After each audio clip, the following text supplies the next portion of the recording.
everyone, and welcome back to my channel. Today's video is a fun one because it's going to be my first update for Project Level Up. This is an eyeshadow panning project that I started for the first time this year and I am having so much fun with. It was created by the lovely Sofie Alexandra, who I will have linked in the description box below. And I decided, since I'm a bit of a slow panner and I wanted to keep this project moving this year, that I would do a light version of the project. So for level 1, I rolled in my Natasha Denona Sunrise palette and I wanted to use every shade once, and then I picked one focus shade. So typically in Project Level Up, you work on the focus shade until you hit 1 pan for level 1, 2 pans for level 2, etc. But in the light version, I am just trying to use my focus shade 10 times. I'm happy to say that I successfully completed level 1, which means we get to roll in a new palette for level 2, and I am so excited. So I'll go ahead and show you what my Sunrise palette was looking like at the intro. And here is what it's looking like now.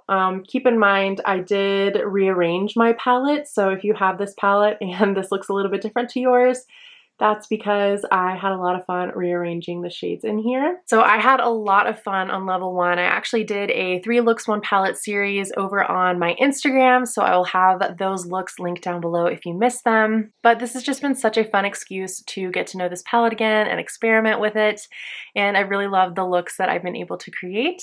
I'll go ahead and talk you through each of the shades and how many times I use them. Again, since I rearranged my palette, the shade names are a little off. I will insert a picture with the number of uses on each shade that I'm talking about, but as I'm sharing those uses, I will be referring to the shade name that is on the palette, even though that may or may not necessarily be the shade that's currently in that spot. So hopefully having that picture reference will make things less confusing, but just for myself, the way that I've been labeling my uses, I've just been going off of the way that the palette is labeled and not paying attention to the wrong shades being in those spots. So I hope that makes sense. So starting on the top row, I used the shade Poppy twice. I used Citrine once.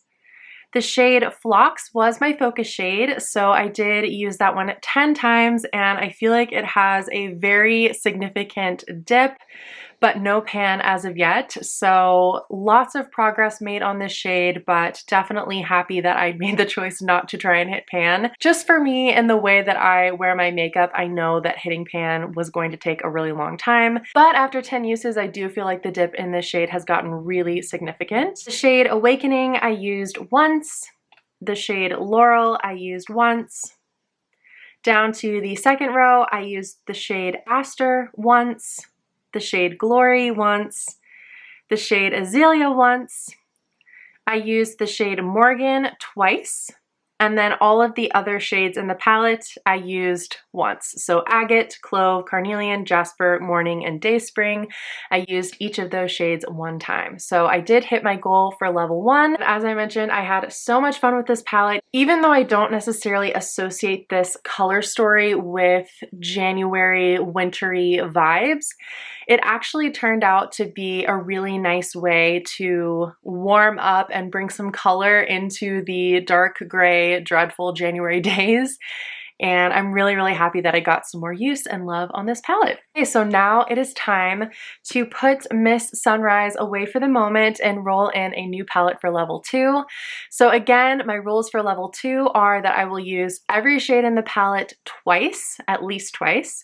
And this time I will have 2 focus shades, each of which I'm going to use 10 times. So let me pull up my randomizer app here. I think I removed the Sunrise, so hopefully we won't roll that again, but if we do, we'll just have to roll another time. I'm going to reset the wheel here and let's see what we get.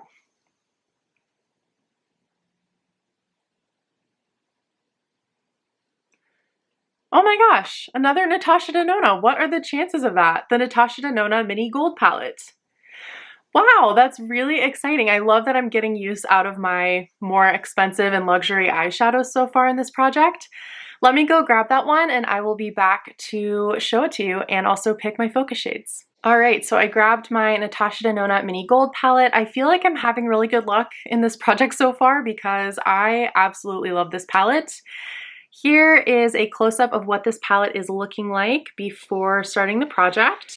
As you can see, there's a good amount of use in this palette, but no real pans or significant dips at this point. The only problem with these mini palettes is I never know how to read the shades because I feel like it's the other way around from what I think it's going to be on the back. I want to say this one's Anthea and this one is Lodge, but I actually don't know. I'm sure many of you are familiar with this palette, but let's give it a swatch just for fun. So that one is Anthea. Then we have Dark Sepia, Dior, which is one of the most beautiful shifty bronzy gold shades in my collection. Bia, which is a really nice olivey green matte shade. And then Lodge, which again is just such a beautiful, unique shimmer in my collection. I say it every time I talk about this palette, but that shade Lodge is so unique. It has a really like warm base to it. And then the reflect is an olive green, but I swear on the eyes, this has a little bit of blue in it. And I think that the shade Dior does too. It has just like a little hint of like a blue-green sparkle, and it makes for the most beautiful shimmery shifty look on the eyes. I am already envisioning in my head the looks that I'm going to do with this palette and I can't wait. My initial instinct is to make Dior one of my focus shades, but I already have two gold bronzy shimmers that I'm working on in my Pan Those palettes. So I think I'm gonna have to go for Lodge instead, which is this deeper green as one of my focus shades, and then potentially play it safe and choose Anthea, which is the sort of like beigey tan matte, as my second focus shade, which means that these on the end I will be using 10 times, and then the ones in the middle I will be using 2 times each. So I am thrilled. I love this palette. I am loving this project, and I'm so happy to be continuing it in the way that suits my lifestyle, my makeup usage, and my panning skill the best through the kind of lightened version of it. If you'd like to follow along with my progress on this project this year, don't forget to subscribe. And if you are working on this project or you watch any other creators who are working on this project, let us know that in the comments down below, because truthfully, this and Pan That Palette are like my favorite updates to watch on YouTube. So I would love to find some more pals who are doing this project as well. So with that, I need to just get to work on level 2. Thank you so much for watching this video today, and I hope to see you in my next one. Bye.